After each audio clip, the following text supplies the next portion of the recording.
भुजबळ साहेब, सर्व पत्रकार बंधू, आज आम्ही सगळ्यांनी एक निर्णय घेऊन हे जे काही सरकार आहे शिंदे फडणवीस साहेबांचं सरकार, म्हणजे शिवसेना, शिंदे आणि भाजप त्या सरकारमध्ये राष्ट्रवादी काँग्रेस पक्ष आणि त्याचे आम्ही बहुसंख्य जवळपास आमदार पक्ष, सगळा पक्ष असा आम्ही त्याच्यामध्ये जायचा निर्णय घेतला मंत्री सरकारमध्ये. आणि त्या प्रकारे मी आणि इतर आमच्या सहकाऱ्यांनी मंत्रिमंडळात शपथ घेतली असतील. हा झाला पहिला भाग. ह्या संदर्भामध्ये अनेक दिवस चर्चा त्या ठिकाणी चालू होती. ती चर्चा चालू असताना वरिष्ठ पातळीवरचे आम्ही सगळेजण एकत्र बसायचो. सध्या देश पातळीवरची जी काही राजकीय परिस्थिती आहे, राज्याची जी काही परिस्थिती आहे आणि ह्या सगळ्याचा विचार करता आपण विकासाला महत्त्व दिलं गेलं पाहिजे असं माझं आणि आमच्या सगळ्या सहकाऱ्यांचं स्पष्ट मत त्या ठिकाणी आलं. आणि त्याच्यातून देशाचे पंतप्रधान नरेंद्र मोदी साहेब यांच्या नेतृत्वाखाली गेले 9 वर्ष जो काही कारभार चाललेला आहे, त्या कारभाराच्या निमित्तानं जर आपण बघितलं तर अतिशय मजबूतीनं देशाला पुढे नेण्याचा प्रयत्न हे मोदी साहेब त्या ठिकाणी करतायत. आणि असा प्रयत्न करत असताना आज आपण पण त्या बाबीला पाठिंबा दिला पाहिजे. आणि एक चांगलं नेतृत्व तुम्ही पाहताय सगळेजण की सगळे विरोधी पक्ष एकत्र येण्याचा प्रयत्न करतायत. फक्त त्यांच्या बैठका होत आहेत. प्रत्येकाचं वेगवेगळ्या राज्यामध्ये वेगवेगळी परिस्थिती आहे. म्हणजे तुम्ही कुठलंही राज्य बघितलं तर तिथं कुठं काँग्रेस आणि ममता बॅनर्जींचा पक्ष तृणमूल काँग्रेस, कुठं केजरीवाल साहेब त्यांचं आप पार्टी विरुद्ध काँग्रेस, पंजाबमध्ये देखील तसंच. असं अनेक ठिकाणी वेगवेगळे प्रश्न त्याच्यामध्ये आहेत. त्याच्यामुळं ज्यावेळेस विरोधी पक्षाची बैठक एकत्र होती त्याच्यातनं आउटपुट तसं बघितलं तर काही निघत नाही. आपला एवढा मोठा देश, आता तर जगात सगळ्यात जास्त लोकसंख्या झालेला आपला भारत देश असल्यामुळं आज तिथंही मजबूत खंबीर अशा प्रकारचं नेतृत्वाची नितांत गरज आहे. आणि ती गरज असल्यामुळं आम्ही सगळ्यांनी तशा प्रकारचा निर्णय घेतला. आज इथं शिंदेसाहेबांचं, देवेंद्र फडणवीसांचं सरकार काम करत होतं. इतके दिवस मी तिथं विरोधी पक्षनेता म्हणून काम करत होतो. परंतु शुक्रवारी मी विरोधी पक्षनेतेपदाचा राजीनामा दिला. आणि मागे देखील आमच्या वर्धापन दिनाच्या निमित्तानं मी माझी भूमिका स्पष्ट सर्वांच्या समोर, मान्यवरांच्या समोर, कार्यकर्त्यांच्या समोर त्या ठिकाणी मांडलेली होती. आजपर्यंत आम्ही सगळ्यांनी, भुजबळ साहेबांनी राष्ट्रवादीची स्थापना ज्या वेळेस झाली त्यावेळेस A10ला तेच तिथं राहत होते आणि तिथंच पक्षाची स्थापना झाली. आणि गेली 24 वर्ष वेगवेगळ्या पद्धतीनं तो पक्ष वाढण्याच्या करता प्रफुल्लभाई पटेल साहेब असतील किंवा भुजबळ साहेब असतील किंवा सगळेच जण असतील, सगळ्यांनीच आदरणीय पवार साहेबांच्या मार्गदर्शनाखाली काम केलं. इथपर्यंतचा प्रश्न पक्ष इथपर्यंत पोहोचलेला आहे. इथून पुढच्या काळामध्ये तरुणांना संधी देणं गरजेचं आहे. त्याच्या संदर्भामध्ये वेगवेगळ्या आपले रिजन आहेत, त्या रिजनमध्ये देखील नवीन कार्यकर्ते पुढं आणले गेले पाहिजेत. तशा प्रकारचा प्रयत्न आम्हा सगळ्यांचा राहणार आहे. आणि मी मागे 2.5 वर्ष सरकारमध्ये काम करत असताना भुजबळ साहेब त्याच्यात होते, बाकीचे मान्यवर होते. आम्ही सगळ्यांनीच डेव्हलपमेंट, म्हणजे त्यावेळेस करोना होता तरी डेव्हलपमेंट हा एकमेव विचार करून त्याच्यामध्ये पुढं जाण्याचा प्रयत्न केला. काही जण आता वेगवेगळी टीका टिप्पणी करणार. आम्हाला टीका टिप्पणीला फार उत्तर देण्याचं कारण नाही. तुम्हाला सगळ्यांना माहिती आहे आपण कामाशी मतलब ठेवत असतो. महाराष्ट्र राज्याचा सर्वांगीण विकास करणं, त्याच्यामध्ये मोठ्या प्रमाणावर केंद्रीय निधी महाराष्ट्राला कसा मिळेल तो त्या ठिकाणी पाहणं आणि महाराष्ट्रातली जनता समाधानी कशी राहील त्याच्यामध्ये सगळा घटक आला. त्या घटकाला मदत करण्याच्या करता आम्ही अशा प्रकारचा निर्णय घेतला. आणि हा निर्णय घेतला असताना जवळपास बहुतेक आमदारांना तो निर्णय मान्य आहे, लोकप्रतिनिधींना मान्य, पक्ष सगळा आमच्याबरोबरच आहे. आणि उद्याच्या काळामध्ये राष्ट्रवादी काँग्रेस पक्ष म्हणूनच आम्ही ह्या सरकारमध्ये सामील झालो. पुढं पण तशाच पद्धतीनं कुठल्याही निवडणुका असतील, जिल्हा परिषद असतील, तालुका पंचायत असतील, महानगरपालिका, नगरपालिका, आमदारकी, खासदारकी, तशाच प्रकारे जे पक्षाचं चिन्ह आहे, पक्षाचं नाव आहे, त्याच नावाखाली चिन्हाखाली आम्ही सगळेजण निवडणुका लढवणार आणि त्याच्यातून पक्ष अधिक बळकट करण्याचा प्रयत्न, पक्ष वाढवण्याचा प्रयत्न हा आम्ही त्या निमित्तानं करणार आहोत आणि त्याकरता आम्ही आज मंत्रिमंडळामध्ये समावेश झालेलो आहोत. दुसरं तुम्हाला माहिती असेल, मधी नागालँडला पण निवडणुका झालेल्या होत्या. तिथंही पक्षाचे 7 आमदार निवडून आलेले होते. 7 जणांनी निर्णय त्या बाबतीमध्ये घेतला आणि तिथं भाजपच्या बरोबर त्या ठिकाणी पक्ष त्यांच्याबरोबर तिथं गेले, म्हणजे सगळे आमदार पक्षाची मान्यता घेऊन तिथं गेलेले. दुसरी गोष्ट, काही जण वेगवेगळ्या प्रकारचे आरोप त्या ठिकाणी करतील. वास्तविक आम्ही 3.5 वर्षापूर्वी जो निर्णय घेतलेला होता, त्याही वेळेस शिवसेना, काँग्रेस आणि राष्ट्रवादी काँग्रेस असं तिघांचं सरकार होतं. उद्धव ठाकरे साहेबांच्या नेतृत्वाखाली आम्ही सगळ्यांनी काम केलं. त्याच्यामध्ये जातीयवादी म्हणण्याचा अधिकार जर आम्ही शिवसेनेबरोबर जाऊ शकतो तर आम्ही भारतीय जनता पक्षाबरोबर पण जाऊ शकतो. त्याच्यामध्ये तिथले कुठं अडचण नाही. नागालँडमध्ये आम्ही जाऊ शकतो. तर राज्याच्या सर्वांगीण विकासाच्या करता शेतकरी, कष्टकरी, कामगार, आदिवासी, मागासवर्गीय, अल्पसंख्याक हा सगळा जो घटक आहे, ह्या सगळ्या घटकाला न्याय देण्याच्या करता आम्हाला अनेक वर्ष प्रशासनाचा अनुभव आहे. त्या अनुभवाचा कसा फायदा आपल्याला करून देता येईल, आमच्याकडे जी डिपार्टमेंट येतील, आज किंवा उद्या मुख्यमंत्री महोदयांचा तो अधिकार असतो, ती डिपार्टमेंट घेतल्यानंतर ताबडतोब आम्ही त्या कामाला झोकून देणार आणि ते काम करत असताना पक्षवाढीच्या करता देखील आम्ही आमचं सर्वस्व त्या ठिकाणी पणाला लावणार आणि पक्ष अधिक मजबूतीनं पुढे नेण्याचा प्रयत्न करणार. अशा प्रकारचा मनोदय आमच्या सर्वांचा आहे. आज काही जण पोहोचू शकले नाहीत, काही परदेशात आहेत, परंतु त्यांच्याशी पण मी फोनवर संपर्क साधला. विशेषतः मी लोकप्रतिनिधींच्या बाबतीमध्ये बोलतोय, त्यांच्याशी पण संपर्क त्या ठिकाणी साधला.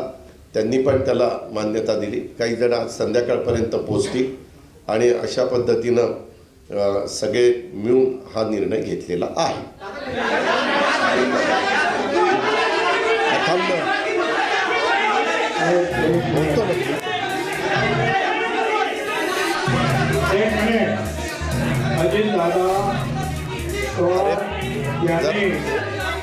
अजितदादा पवार उपमुख्यमंत्री. जीत पवार ने कहा है कि एनसीपी के चुनाव चिन्ह के लिए हम लड़ेंगे, तो उन्होंने अपने मंसूबे साफ कर दिए हैं.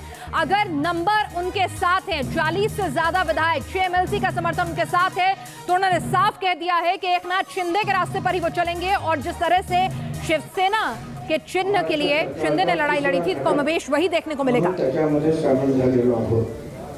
काही लोकांचा जो आहे गैरसमज आहे की पार्टी सोडली नाही, राष्ट्रवादी काँग्रेस पार्टी म्हणूनच आम्ही सामील झालेलो आहोत.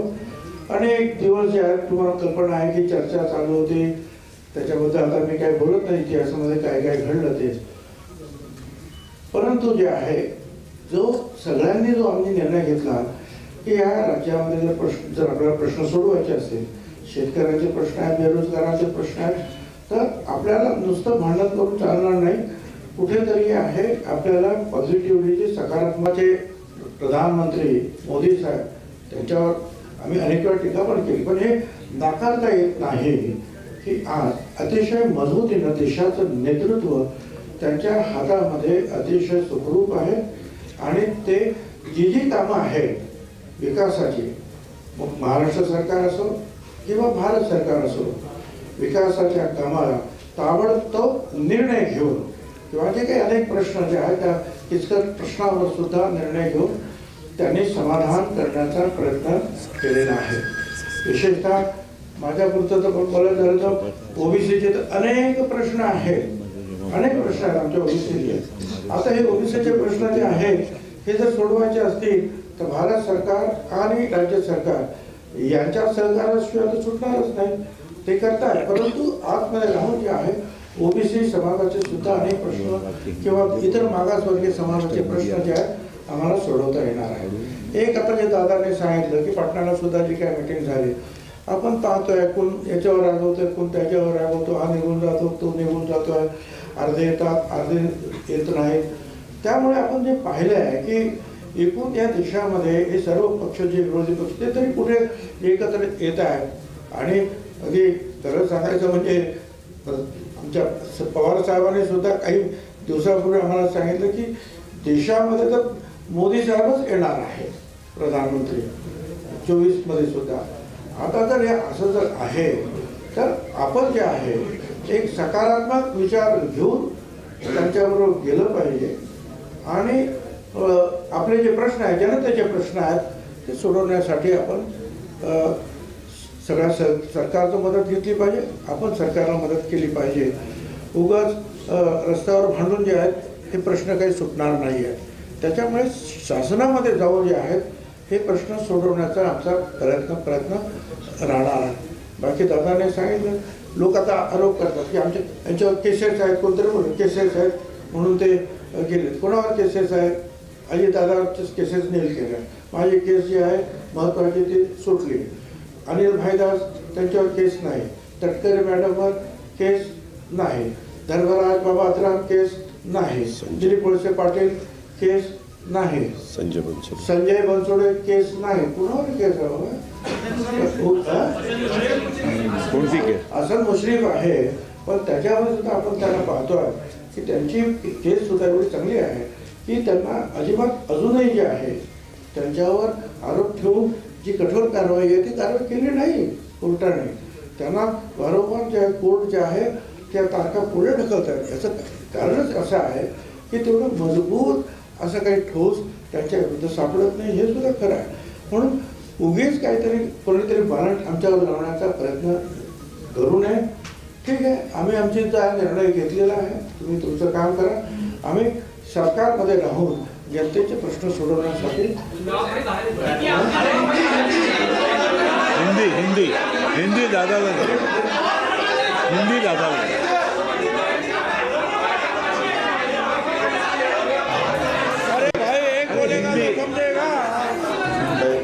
मेरा आपको ये कहना है, आप एक अरे सुनो तो भाई, अरे हिंदी में बोल रहे ना. इसमें आपने अपना भारत देश जब स्वतंत्र हुआ 1947 से, तब से आपने देखा तो कोई एक लीडर के नेतृत्व में देश आगे बढ़ता है. शुरू में अलग था, पंडित जवाहरलाल नेहरू जी के नेतृत्व में देश जब काम कर रहा था, देश में जब ये लोग काम कर रहे थे तो सरदार वल्लभ भाई पटेल, बाकी के जो लोग बहुत से थे, उन्होंने सबने मिलके वो देश चलाया. उसके बाद लाल बहादुर शास्त्री, इनका नेतृत्व आया. उसके बाद इंदिरा जी का नेतृत्व आया. इमरजेंसी के वक्त इंदिरा जी को अपने देश के लोगों ने थोड़ा सा बाहर उनको हरा दिया था, वो खुद भी हार गई थी. लेकिन उसके बाद वापिस जो लोग इकट्ठा हुए अलग अलग पार्टियों के, जिसको हम खिचड़ी बोलते हैं, वैसा हुआ. वो गवर्नमेंट ज़्यादा चला नहीं, 2.5 साल के अंदर ही चुनाव हुए. वापिस इंदिरा जी का नेतृत्व में उनका करिश्मा था, उनके नेतृत्व में ही सरकार आई. उसके बाद राजीव गांधी के नेतृत्व में सरकार आई. और ये सब होने के बाद बहुत सालों के बाद मैं भी मेंबर ऑफ पार्लियामेंट बना 91 में, ये भी 91 में, हम साथ साथ. तब एक कांग्रेस थी, कांग्रेस के मेंबर ऑफ पार्लियामेंट के नाते हम वहाँ चुनाव जीत के गए थे. देखा था बहुत सालों से 1984 के बाद, ठीक तरह से सुनो, 1984 के बाद अपने देश में कोई भी एक ऐसा नेता कि उनके नेतृत्व में देश आगे जा रहा है, ऐसा कभी हुआ नहीं. अलग अलग गुट को एक करके देश को चला आपने देखे होंगे. उसमें नरेंद्र मोदी साहब का नेतृत्व में आज देश काम कर रहा है. वो बाहर भी पॉपुलर है, यानी अब्रॉड, बाहर अगर कोई भी देश में जाते हैं अपने भारत की तरफ से, तो सब उनको सपोर्ट देते हैं, सब उनको बहुत अच्छा नेतृत्व ऐसे बोलते हैं.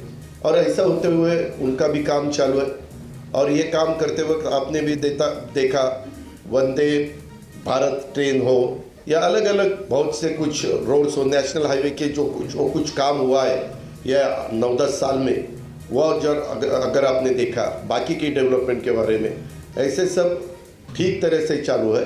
और सामने वाले विरोधक वो खुद का खाली अपना अपना स्टेट का देखते हैं, अपने अपने स्टेट का देते हैं। एक कोई मुझे लीडर अपोजिशन में दिखाओ कि वो देश का सोचकर देश में काम कर रहा है, ऐसा कहीं दिखाई नहीं देता। और इतना बड़ा पॉपुलेशन होते हुए हमें सबको ऐसा लगा कि नरेंद्र मोदी साहब के नेतृत्व में ही लोकसभा हो या आगे वाले चुनाव हो, वो सहयोगी पार्टी के नाते, जैसे हम इससे पहले कांग्रेस के साथ जाते थे, बीच में हमने शिवसेना के साथ हम 2.5 साल गए, वैसे अभी आगे विधानसभा हो, लोकसभा हो, लोकल बॉडीज़ का तो चुनाव वहाँ के डिस्ट्रिक्ट के हमारे कार्यकर्ता सोचेंगे, वहाँ के लीडर सोचेंगे कि क्या करना चाहिए क्या नहीं करना चाहिए। लेकिन स्टेट के और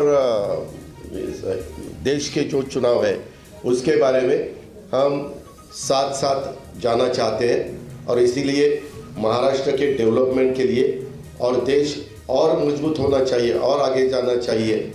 जो कुछ आज थोड़े बहुत प्रॉब्लम होते हुए वो सॉल्व करने के लिए भी सबने एकजुट होके उसका मुकाबला करना चाहिए। इसी माध्यम से हमने सबने मिलके ये डिसीजन लिया है, पार्टी के नाते हमने ये डिसीजन लिया है। और ये होते हुए पूरे विधायक हमारे साथ है, मेंबर ऑफ पार्लियामेंट हमारे साथ है, बाकी के पार्टी के वर्कर हमारे साथ है। इसीलिए आज मैंने डिप्टी चीफ मिनिस्टरशिप का ओथ ली। बाकी के हमारे सीनियर नेता और नया भी कुछ लोगों को हमने आज तक इस गवर्नमेंट में लेडी को प्रतिनिधित्व नहीं था, आगे शायद वो देंगे, लेकिन हमने वो भी सोचा। और यंग जनरेशन को भी हमने कैबिनेट मिनिस्टर के नाते, जैसे पहले मुझे याद है भुजबल साहब के नेतृत्व में हमने जब 99 में चुनाव लड़ा था, तब हम यंग थे, मैं आर पाटिल, दिलीप वळसे पाटिल, जयंत पाटिल, हम सुनील तटकरे, हम सब ये लोगों को मौका मिला था। अभी वैसा ही संजय बनसोड़े हो या अपना अदिति तटकरे हो या अनिल भाईदास पाटिल हो, ऐसे अलग अलग नए लोगों को भी हमने उसमें शामिल किया गया है। और उसमें ट्राइबल को भी प्रतिनिधित्व मिलना चाहिए, शेड्यूल कास्ट को भी प्रतिनिधित्व मिलना चाहिए, माइनॉरिटी को भी प्रतिनिधित्व मिलना चाहिए, लेडीज को भी प्रतिनिधित्व मिलना चाहिए। ऐसा सब सोचकर और ओबीसी को भी प्रतिनिधित्व ज़्यादा मिलना चाहिए, ऐसा सब सोचकर हमने ये मिनिस्ट्री में मौका दिया है। और आगे भी जो हम जब बात सीएम साहब के साथ करेंगे, बाकी डीसीएम साहब साथ के करेंगे, बैठेंगे तो बाकी के भी लोगों को और मौका देने की हमारी कोशिश रहेगी।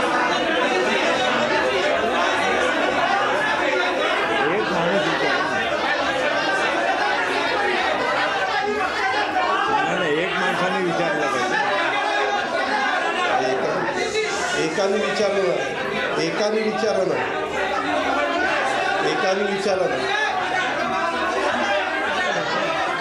तो मग तुम्ही एकाने विचारा, मी विनंती करतो, मैंने जो कुछ कहा है वो सबके आपके सामने रखा। काय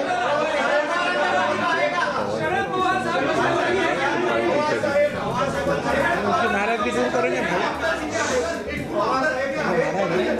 क्या? अरे एक आदमी पूछो ना। अरे